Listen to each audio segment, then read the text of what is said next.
Wait for me another 10 minutes. I've already been waiting all day. I stood at the entrance of the Seaside Civil Affairs Bureau, my phone down to 3% battery. On the other end of the call, Crystal sounded rushed. Dylan filled in the form wrong. If this case goes wrong, it'll be a big problem. I stared at the newlyweds taking photos in the distance. Their laughter came in waves. What about us? I asked. She paused for a moment. We can reschedule this. I didn't say anything. The wind was strong, carrying a chill. From 9 in the morning until now, an entire day, I hadn't left this place. She said 10 minutes. I believed her. Then it turned into half an hour, an entire afternoon. Go find somewhere to eat first, she said. I lowered my head and looked at the documents in my hands, the household registration booklet, ID cards, and the ring I had prepared in advance. Are you still coming today?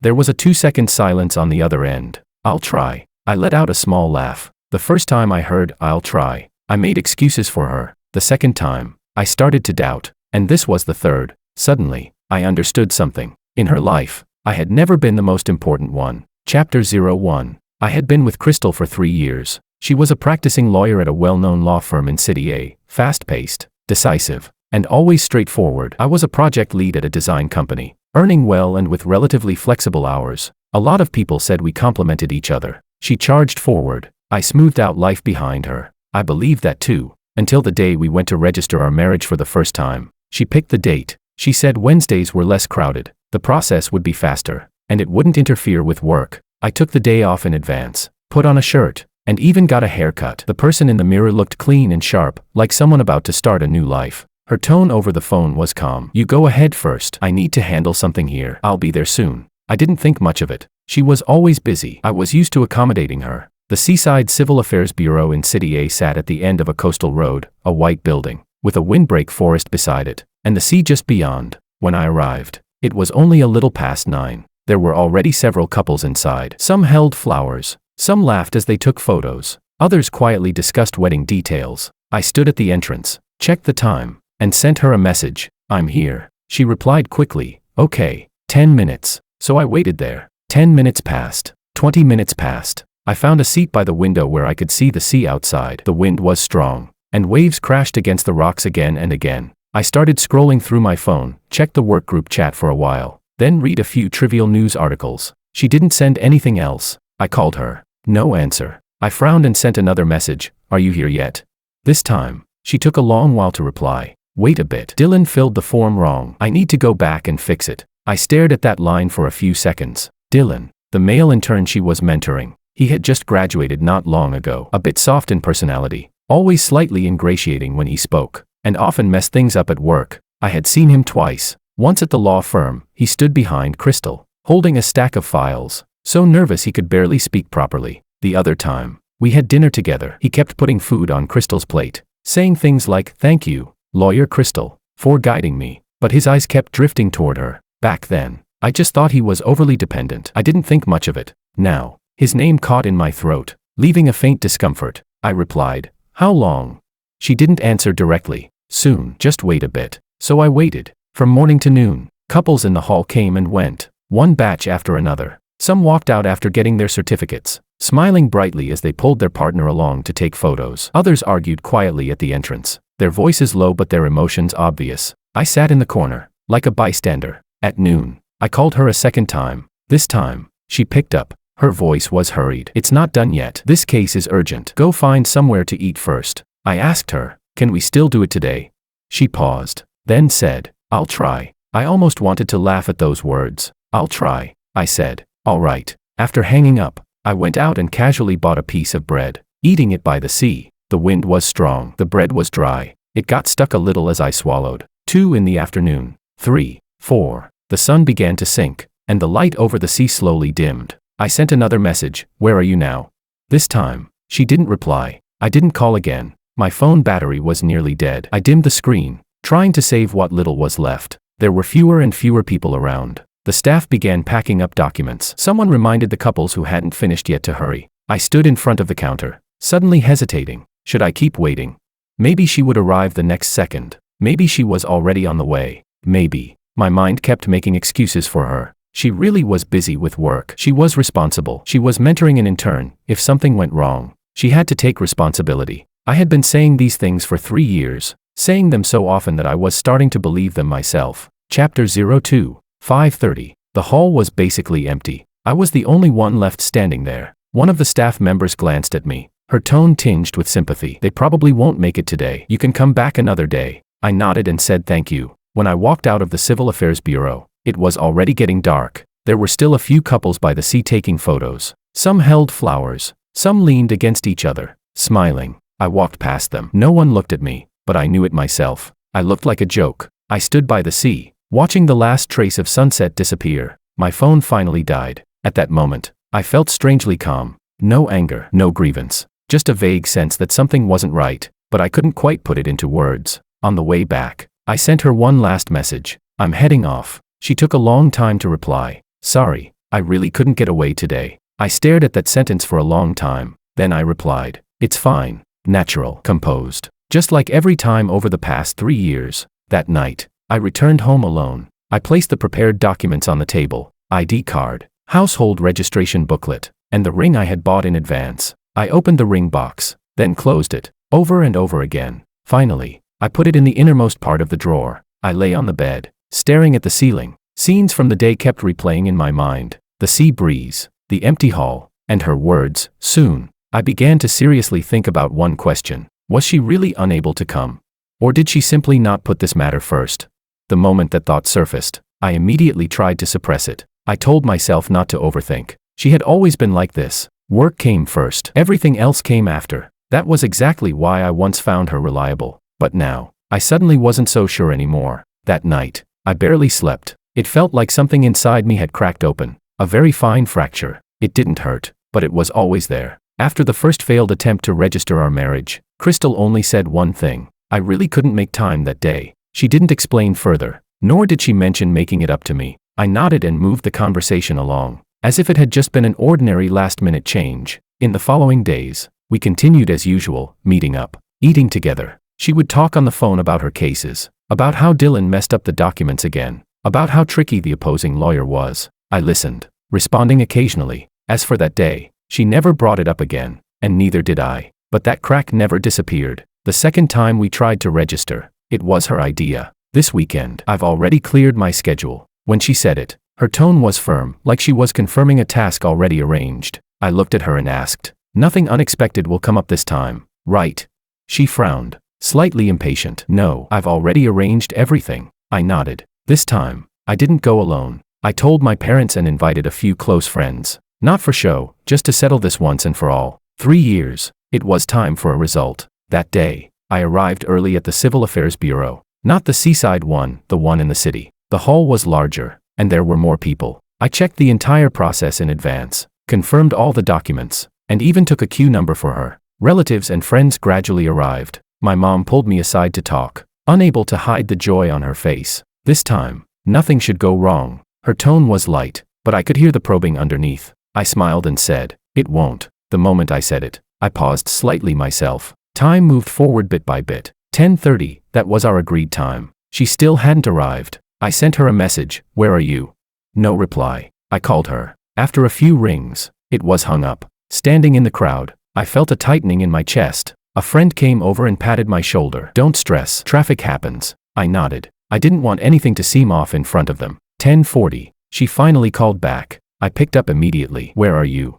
It was noisy on her end, like she was in the office. Something came up here. My grip on the phone tightened. What happened?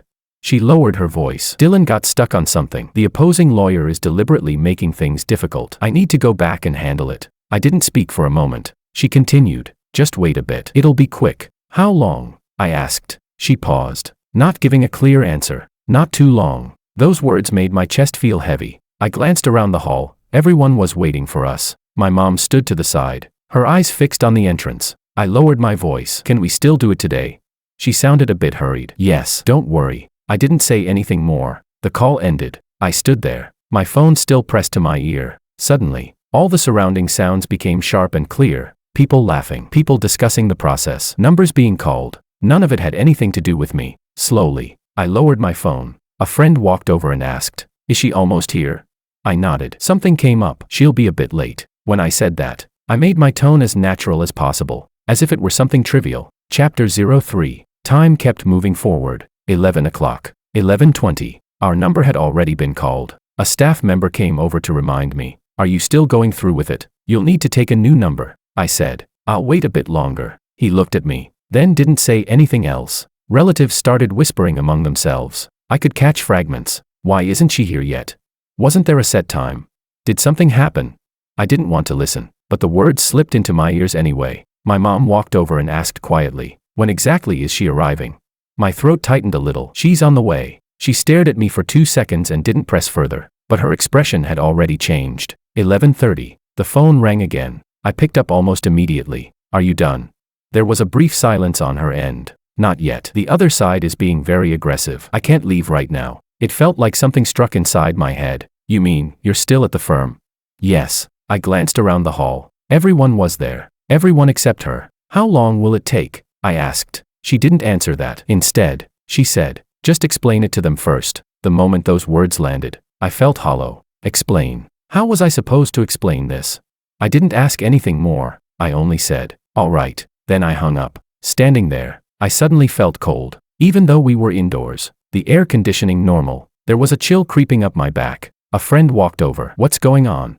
I looked at him, wanting to say something, but the words stopped at my lips and were swallowed back. She's dealing with something. She'll be a bit late. I repeated it. This time, even I felt how empty those words sounded. Someone in the crowd laughed. Not loudly, but I heard it clearly. Looks like the bride isn't coming. Another voice followed. Isn't this the second time already? I didn't know if they were saying it on purpose for me to hear, but at that moment, my face felt hot. Not from embarrassment, more like being exposed. Placed under a spotlight with nowhere to hide. My mom's expression completely darkened. She walked up to me, her voice low. Is she coming or not? I didn't answer immediately. I knew the answer, but I didn't want to say it out loud. After a few seconds, I spoke. Maybe, she's not coming. She froze for a moment. The people around us also went quiet for a second. It was as if the air had been sucked out of the room. No one spoke. The light, cheerful atmosphere from before vanished instantly. I stood in the middle of the crowd, still clutching the stack of documents. The edges were slightly crumpled from how tightly I had been gripping them. People started packing up. Some found excuses to leave. A friend patted my shoulder, saying nothing. In a situation like this, nothing would be appropriate. I watched them walk away one by one, like watching a scene that was supposed to belong to me slowly disperse. In the end, only my mom and I were left. She didn't say anything more. She just sighed. It was a soft sound, but it pressed on my chest until it felt hard to breathe. I lowered my head and looked at the documents in my hands. ID card, household registration booklet, and the appointment slip. Everything was ready. All the procedures set. The only thing missing was her. I packed the documents away, slowly, as if I were trying to delay something, but I knew very clearly. This time, it wasn't a matter of time. When I walked out of the Civil Affairs Bureau, the sunlight was bright. I squinted. My phone vibrated in my pocket. I didn't take it out immediately. I already knew who it was, and I could guess what it said. I stood at the entrance, not moving. The scenes from just now replayed in my mind. Those looks, those whispered comments, and her words, just explain it to them. Suddenly, I understood something. In her world, there were things that had to be handled first, and I had never been at the top of that list. Finally, I took out my phone. The screen lit up. She had sent one message. Sorry, it's more complicated than I expected here. I stared at that line for a few seconds. I didn't reply immediately. My finger hovered over the screen, but I couldn't press down. Chapter 04. I didn't reply to that sorry. The phone rested in my palm for a moment before I turned off the screen and slipped it back into my pocket. The crowd had mostly dispersed. At the entrance of the Civil Affairs Bureau, only a few scattered couples remained, along with some newlyweds who had just come out to take photos. I stood there for a while, then turned and left. This time, no one looked at me, no one laughed, but that feeling of being put on display in front of everyone still clung to me, impossible to shake off. Back at my place, I put the documents on the table, the same spot as last time, only this time, there was an extra, an appointment slip, creased from being folded. I sat on the couch without turning on the lights. The room was quiet. My phone lit up, then went dark again. She sent a few more messages. I didn't read them. I could already guess what they said. Explanations, apologies, and another line about how she really couldn't get away. I had heard those words too many times. At 9 that night, she called. I watched the screen flash for a long time before finally picking up. It was quiet on her end, like she had just finished work. Did you get home? Yeah, I answered. She paused, then said, things got a bit complicated today. The other side changed their strategy last minute. Dylan couldn't handle it, so I had to stay. She spoke in a professional, composed tone, like she was reviewing a case. I leaned back on the couch, listening, not interrupting. She continued, I know today wasn't ideal, but if this case goes wrong, it'll affect everything down the line. I looked at the documents on the table and suddenly asked, what about us?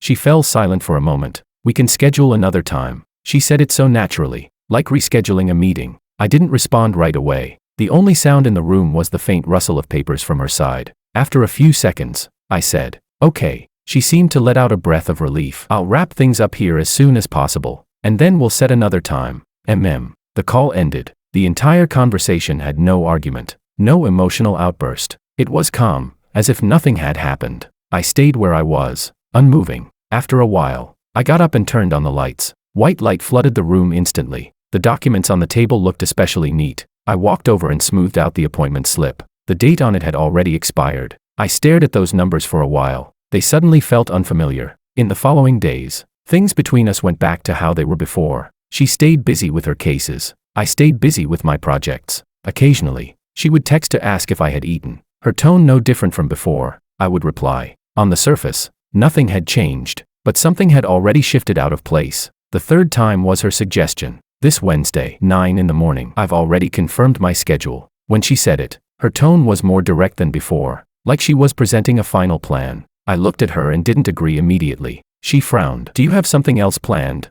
No. Then it's this time. After saying that, she added, there won't be any problems this time. I nodded. I didn't ask anything more. This time, I didn't tell anyone. No relatives, no friends. I only brought the documents and the ring. I didn't want to go through that kind of scene again. That day, I arrived early. The hall wasn't big, and there weren't many people. I found a seat by the side and sat down, the documents resting on my lap. Time passed little by little. 9 o'clock sharp. She didn't show up. I didn't send a message. I just looked up at the entrance. People came in. People left. Not her. 9:10. 9:20. I took out my phone and checked. No unread messages. I didn't call. My finger hovered over the screen. Then I put it down. 9:30. Her call finally came in. I answered. Her voice was a little rushed. Are you there yet?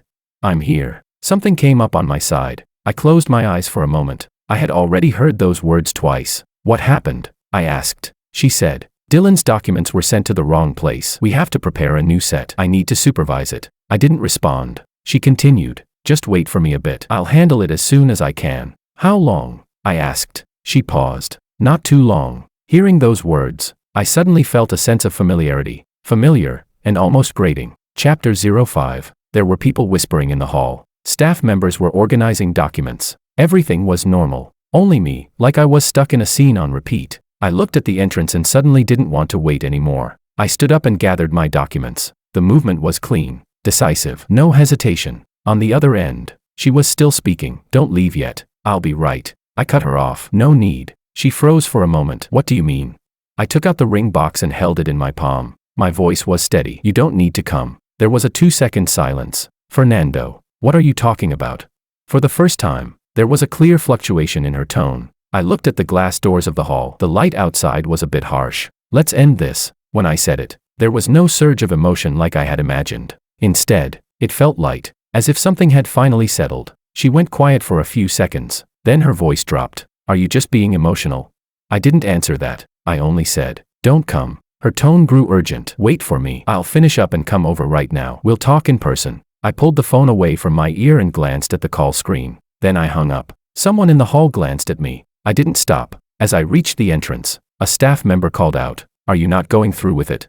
I didn't turn back. I just raised my hand in a small wave. The air outside was a little cold. I stood on the steps and took a deep breath. My chest felt neither heavy nor empty, just quiet. My phone rang again almost immediately. She called several times in a row. I didn't pick up. Messages popped up one after another. I didn't open them. I didn't need to. I already knew what they said. Explanations, attempts to make things right, and another, wait for me. But this time, I didn't want to wait anymore. I walked to the roadside and put the ring box away again, deep inside my bag. After finishing that motion, I paused. Fragments from the past 3 years flashed through my mind. Her working late into the night, me bringing her food, her being in a bad mood, me walking with her for hours, her saying work was stressful, me handling the small things in life for her. Each scene passed by. No resentment, no anger, just clarity. I set my phone to silent. Then I walked forward. without looking back. I didn't return her calls. After that day, I muted her notifications, leaving only the most basic alerts. Occasionally, my phone would light up. I would glance at it, but not open it. She texted frequently. At first, it was explanations. The issue with the documents has been resolved. That day really was an emergency. We can set another time. Her tone was still the same, rational, structured, like she was handling a postponed task. I didn't respond. The next day, she changed her approach. Fernando, pick up. Let's talk. This kind of silence doesn't solve anything. We can work this out. I still didn't reply. I wasn't being petty, nor was I trying to force her to give in. It just felt like there was no need to explain anything anymore. On the third day, her tone began to unravel. Where are you? Did you go back to the office? I went to your place. You're not there. She even sent a photo of the entrance to my place. The door was closed. I glanced at it, then turned off the screen. I had already started preparing to leave. The resignation process wasn't complicated. I had been at the company for several years, delivered solid projects. My manager tried to persuade me to stay. Is it because of work pressure? We can adjust things. I shook my head. Personal reasons. He looked at me, as if wanting to say more, but in the end just nodded. Let me know if you need anything. I acknowledged him. The whole process went smoothly. No one asked too many questions. On the day I packed up, I moved quickly. Documents on the desk were sorted into categories. Personal belongings went into boxes. A colleague helped me on the side. Someone asked, moving to another city? Yeah. Where to? I told them the name. They nodded, saying there were plenty of opportunities there. The conversation was light, like an ordinary resignation. Chapter 06. That night, when I got back to my place, I packed up the last of my things. The room felt much emptier. The table, the sofa, and the curtains I had never changed. I stood at the doorway and looked around once. There was no sense of attachment, just the feeling that what needed to end had already ended. My phone rang again. This time, I glanced at it. It was her. I hesitated for a second, then answered. On the other end, her breathing was slightly uneven. Why aren't you picking up my calls? I leaned against the doorframe, not sitting down. What is it? That question caught her off guard. Her tone changed immediately. What have you been doing these past few days? Handling some things. What things? I didn't answer. She went quiet for a few seconds. Then her voice softened. Are you avoiding me? No. Then why won't you see me? I looked at the suitcase on the floor and said calmly, there's no need. The moment those words came out, her side fell silent. When she spoke again, her voice was much softer. Fernando, let's talk. I didn't agree, and I didn't refuse. She continued, about that day, I can explain everything. You already did. I cut her off. Not on that level, she said, a hint of urgency in her voice. It's not that I don't value you. It's just that at the time, the situation. I didn't let her finish. Crystal, I rarely called her by her name like that. She stopped. You don't need to say anything more. On the other end, there was a faint sound of her breathing. It seemed like she wanted to speak, but couldn't. I spoke slowly. This has already happened 3 times. Not once. Not an accident. She didn't argue. Just silence. I continued. You have your choices, and I have mine. After those words, she finally spoke. Are you breaking up with me? I didn't answer directly, but the silence itself said everything. Her side suddenly grew anxious. Don't do this. We can adjust. I can rearrange my work. This won't happen again. She spoke quickly, like she was trying to hold on to something slipping away. I listened without interrupting. When she finished, I finally spoke. You've said that before. She froze. I didn't continue. There was a soft intake of breath on her end, like she was trying to steady her emotions. For the first time, she didn't respond immediately. After a few seconds, she asked, then what do you want? I looked out the window. Lights flickered on one after another. I already told you. She didn't reply. This time, she truly understood. The call ended abruptly. She didn't keep pressing. She only said, I'll come find you. Then she hung up. I placed my phone aside and didn't look at it again. The next day, I left City A. I didn't have much luggage, just a suitcase and a backpack. Standing at the station, I didn't inform anyone, and I didn't look back. I had lived in this city for many years, from graduation until now. Almost every important milestone of my life had happened here, including her. By the time I arrived in the new city, it was already night. I found a temporary place to stay and tidied up a little. The room wasn't big, but it was clean. Outside the window was a different rhythm of streets, unfamiliar, but not noisy. I sat at the edge of the bed and took out my phone. Once the signal came back, messages flooded in. Most of them were from her. The intervals between them grew shorter and shorter, from hours apart at first, to minutes apart later. The content had changed, too. No longer explanations, just questions. Where are you? Did you leave City A? Just tell me. I looked at those messages, my finger hovering over the screen. In the end, I still didn't reply. Chapter 07. In the following days, she started trying to reach me through other ways. She found one of my friends. When he called me, his tone was a little awkward. She asked where you are. I didn't tell her. I said, don't. He paused, then nodded. Got it. Another day passed, and my mom called. She rarely brought this up directly, but this time she didn't avoid it. She came to see me. I didn't say anything. She asked where you went. I didn't tell her. I responded with a quiet acknowledgement. My mom paused, her tone slower than usual. Did something happen between you two?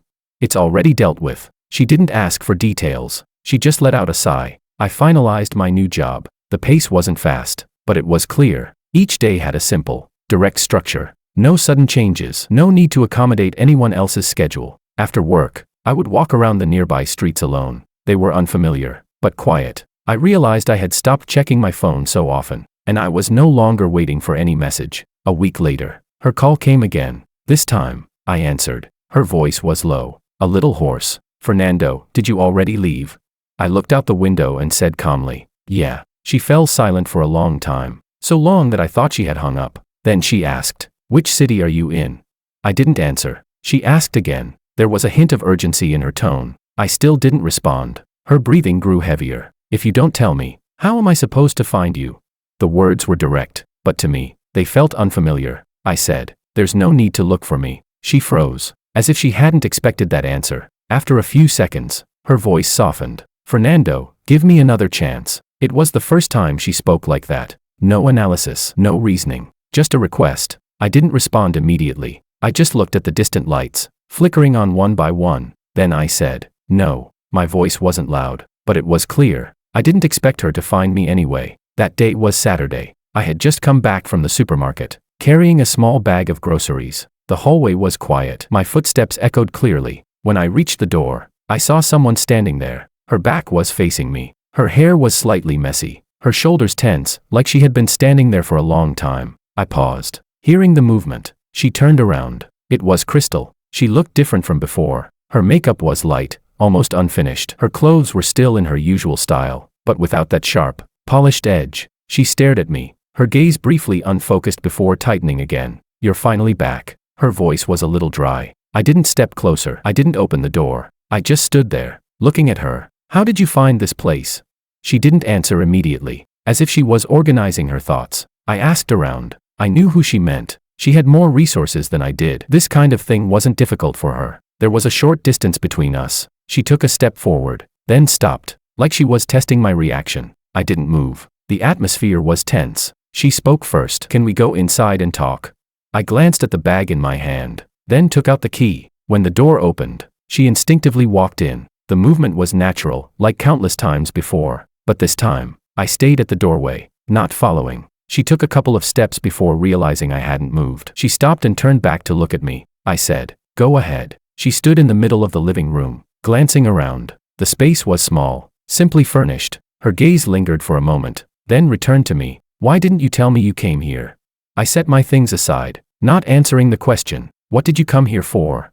She froze for a moment, as if she hadn't expected me to be so direct. She took a breath. We need to talk. I nodded. Go ahead. She went silent for a few seconds, like she was searching for the right way to begin. About those 3 times, I can explain. I didn't interrupt. She continued. The first time, Dylan filled out the form wrong. If that case went wrong, it would have affected the client's interests. The second time, the opposing lawyer deliberately made things difficult. I had to go back. The third time, she paused, as if even she felt the repetition of her own reasoning. I looked at her, expressionless. Her voice gradually lowered. It's not that I don't care about you, I asked. Then what is it? Chapter 08. She didn't answer immediately. The room fell into a brief silence. She stepped a little closer. It's a matter of priorities. She said it slowly, as if admitting something. I looked at her. She continued. I always thought these things could be adjusted. Once work was done, we would still have time, but I didn't realize that for you. Those moments themselves were important. Her tone was no longer firm. It sounded more like she was reviewing a process that had gone out of control. I listened without responding right away. I walked to the table, poured a glass of water. When I handed it to her, she took it. Her fingers were a little cold. I sat on the other side, not getting any closer. So now you realize it, I said. She nodded. Yes. I asked. Out of those 3 times, was there ever a moment, before you left, when you thought about how I would feel?" Her fingers tightened slightly. The water in the glass rippled. She didn't speak. She couldn't answer that question. I didn't press further. I just continued. "Every time you said soon. Every time you made me wait. And in the end, it was always me who had to wrap things up." My tone wasn't heavy, but every word was clear. She lowered her head, not interrupting. She set the glass down, then looked up at me. Her eyes were slightly red, but she didn't cry. "I've already rearranged my work." There was a hint of urgency in her voice. "I've handed Dylan over to someone else. I won't personally handle his matters anymore. This won't happen again." She said it all in one breath, like presenting a solution. I listened, then nodded, and then. She froze. "What do you mean, and then?" I looked at her. "You're making these changes so there won't be problems again, or because you think this relationship is worth doing this for?"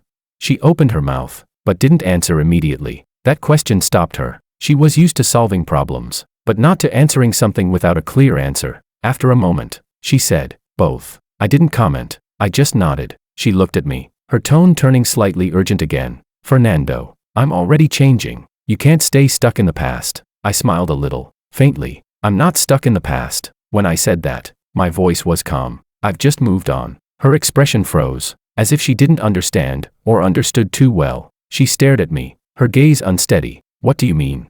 I didn't avoid it. "It means this relationship is over." Her breathing visibly stopped for a moment. She took a step forward. "I don't agree." The words came out immediately. Her tone was much firmer than before. I didn't step back. I didn't argue. I just looked at her. She seemed to realize her tone, paused, then lowered her voice again. "We've been together for 3 years. It's not something that ends with a single sentence." I nodded. "It's not just one sentence. It's 3 times." When those words landed, she seemed frozen in place. She didn't move, didn't speak. The air in the room turned still. After a while, she spoke again. Her voice was very low. "Do you really feel nothing for me now?"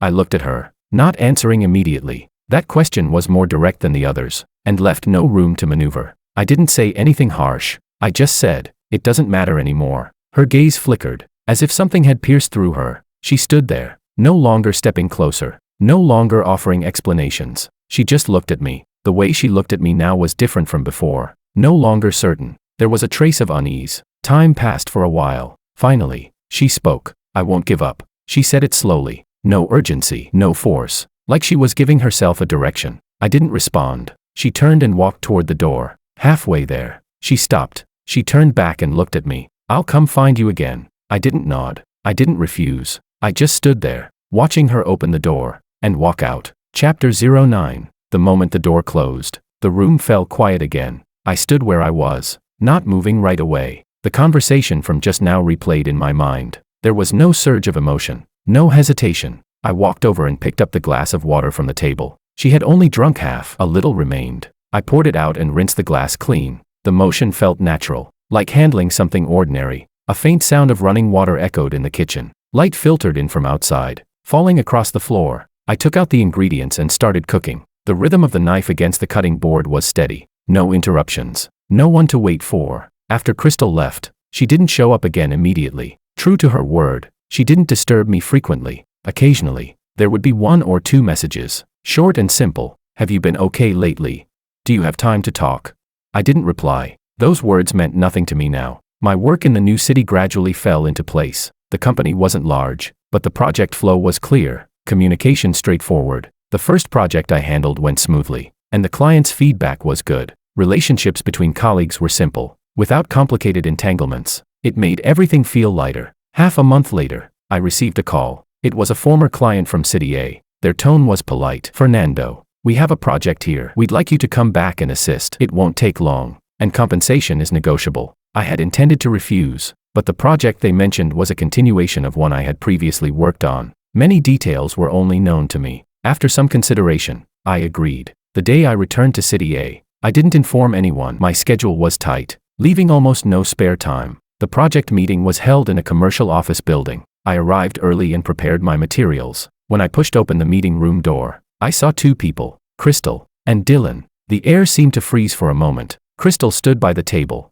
holding a file. When she saw me, she clearly froze. Dylan sat to the side. His gaze landed on me briefly, then quickly shifted away. His reaction was faster than hers, almost as if he had expected this. "Why are you here?" Crystal spoke first. There was a trace of emotion in her tone she couldn't fully hide. I placed my documents on the table, my voice neutral. "The project requires it." She nodded and didn't ask further. The meeting began quickly. Throughout, Dylan was serious, more composed than before, speaking with clearer structure, but I noticed, when he looked at me, there was always a hint of tension in his eyes, as if he were guarding against something. After the meeting, people gradually left. I packed up my materials, ready to go. Crystal walked over. "When did you get back?"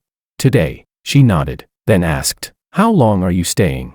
"Until the project's done." She looked at me, as if wanting to say more, but someone called her from the side, and she had to stop. As I walked out of the meeting room, Dylan followed. His pace matched mine, walking alongside me. "Nando," he called out. That nickname surprised me. He rarely spoke to me proactively before. I paused and looked at him. He smiled, but it was a bit stiff. "I heard you're doing well now." I didn't respond to that. "Do you need something?" He hesitated. "No, just saying hi." I nodded and was about to leave. He added, "Hope to learn from you in the future." He said it lightly, but I caught something else beneath it. Over the next 2 days, I focused on the project. Everything progressed smoothly, without issues, until the third day. A rumor suddenly spread within the company. Someone had reported that I accepted improper benefits during the project. The news spread quickly and concentratedly. The person in charge called me in directly. In the meeting room, the atmosphere wasn't tense, but serious. "Someone reported that you accepted something you shouldn't have at a critical stage." His tone was calm. I sat across from him, not rushing to defend myself. "Which part specifically?" He pushed a set of documents toward me, several communication records, and a transfer screenshot. The timing was precise, right at a key stage of the project. The amount wasn't large, but enough to raise suspicion. I finished reading and looked up. "Who provided these materials?"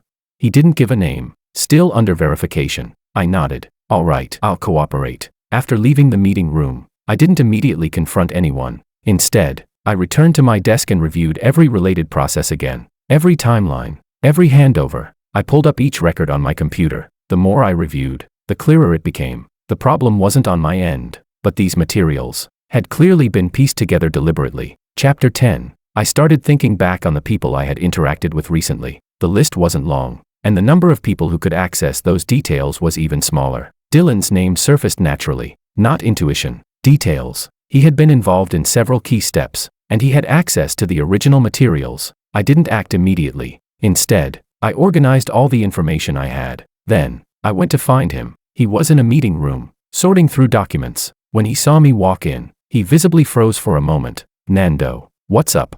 I closed the door. "Let's talk." He nodded, but his movements slowed slightly. I didn't bring up the report directly. I asked casually, "Busy with the project lately?" He smiled. "It's all right." I nodded. "Those documents from before, you were the one who organized them." His eyes flickered. "Yeah. Do you have backups?" "Yes." He answered quickly. I looked at him, saying nothing. The room fell silent for a moment. He grew a bit uneasy, lowering his head to sort the papers again. His fingers became slightly disordered. I spoke. "That transfer record, have you seen it?" His hands stopped. He looked up at me. His expression changed noticeably. "What transfer?"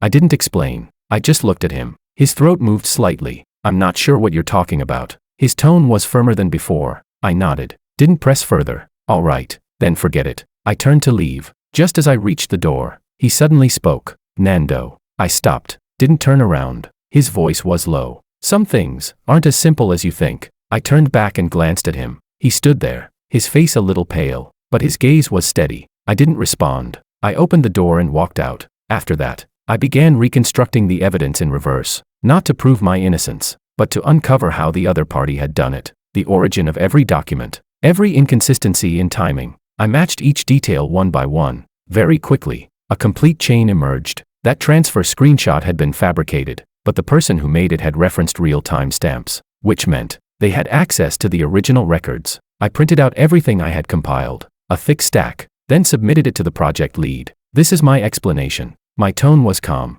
He flipped through the documents for a while, his brow slowly furrowing. "How did you piece all of this together?"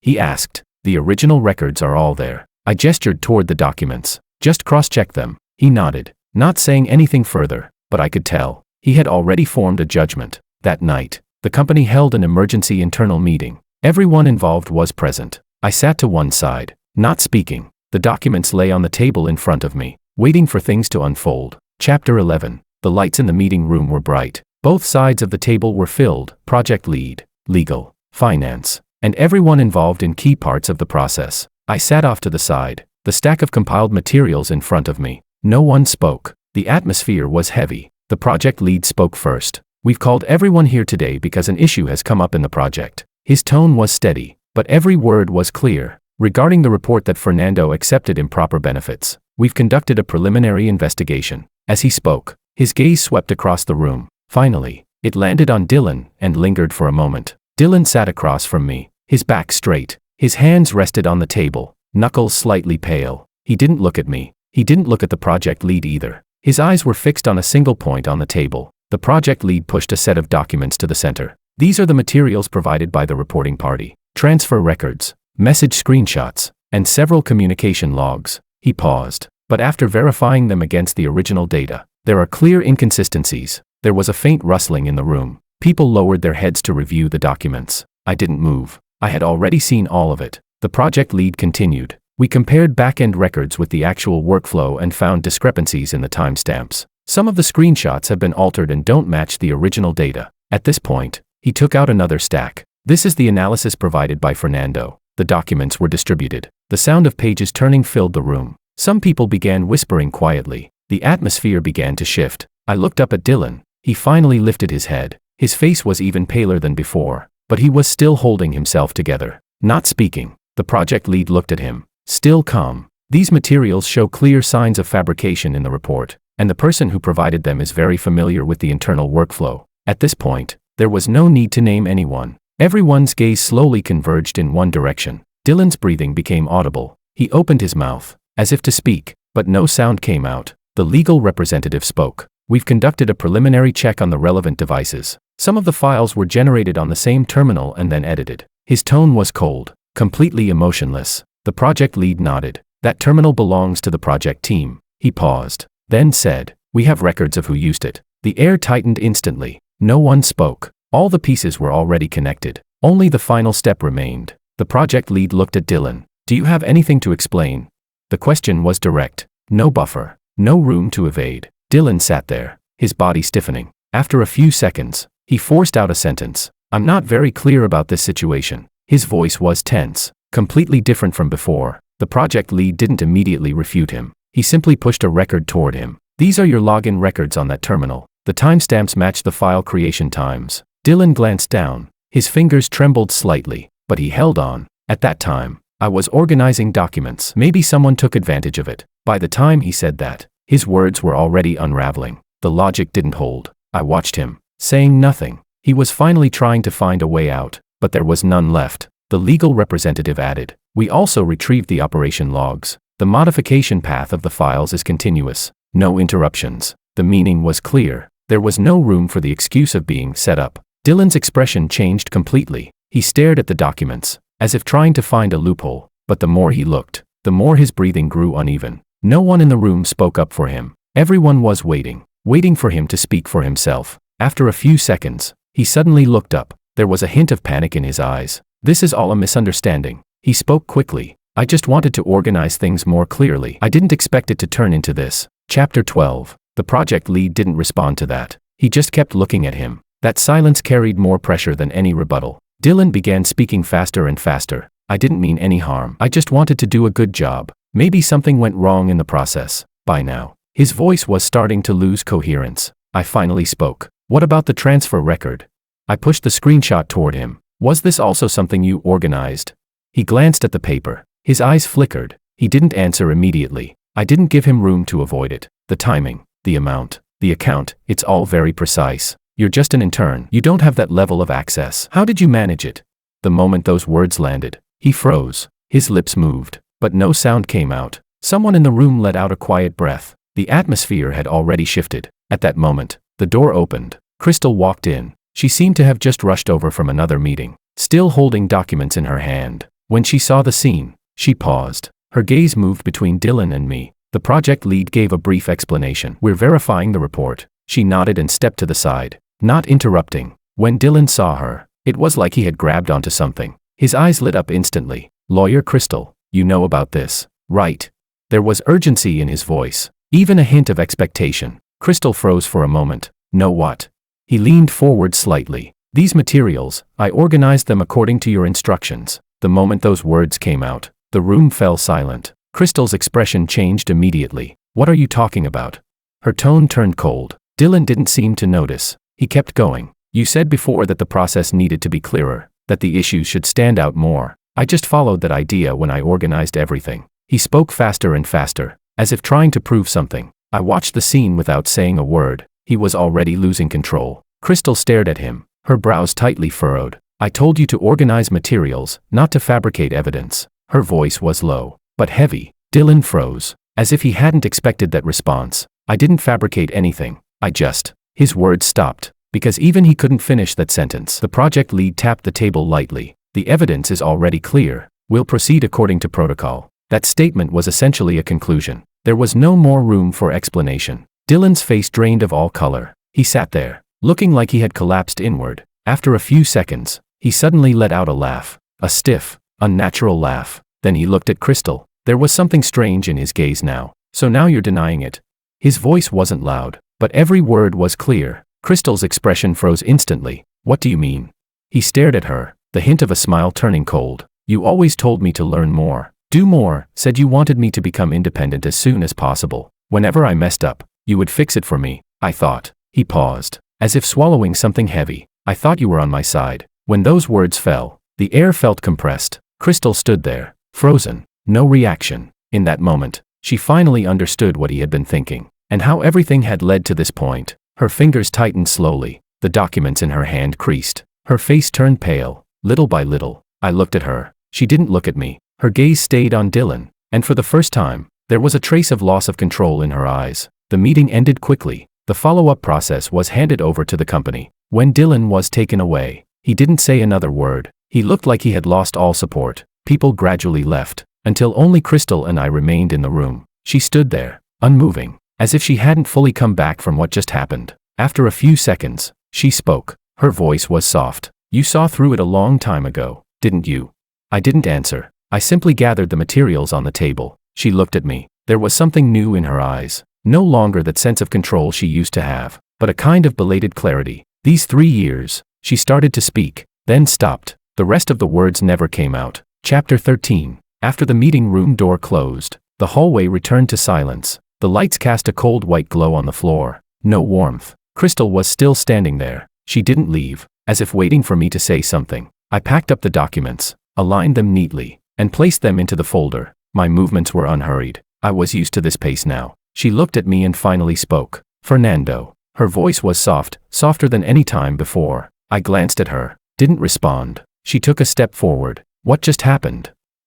I didn't expect it to turn out like this. When she said that, there was no analytical tone. It sounded more like she was stating a result she couldn't accept. I didn't comment. Words like that didn't change anything now. She seemed to realize that too, and paused. Then she said, I always thought I was handling things properly. Her voice dropped slightly. Everything, including you, including work. I looked at her. Her expression was no longer sharp. That habitual sense of control had been torn open by what just happened. What remained underneath was something unfamiliar to her. Unsteady. She continued. I thought I could balance it, but in reality, I was just pushing things back. Her throat tightened slightly as she spoke. Her voice faltered for a moment. I didn't respond. I simply closed the folder. For me, this kind of realization came too late. She watched my movements, suddenly growing anxious. Fernando, I know where the problem is. I know what I did wrong. Her words came faster, like she was holding on to one last chance. I looked at her. Her eyes were red, but she didn't cry. It's not that I don't care about you. She repeated it,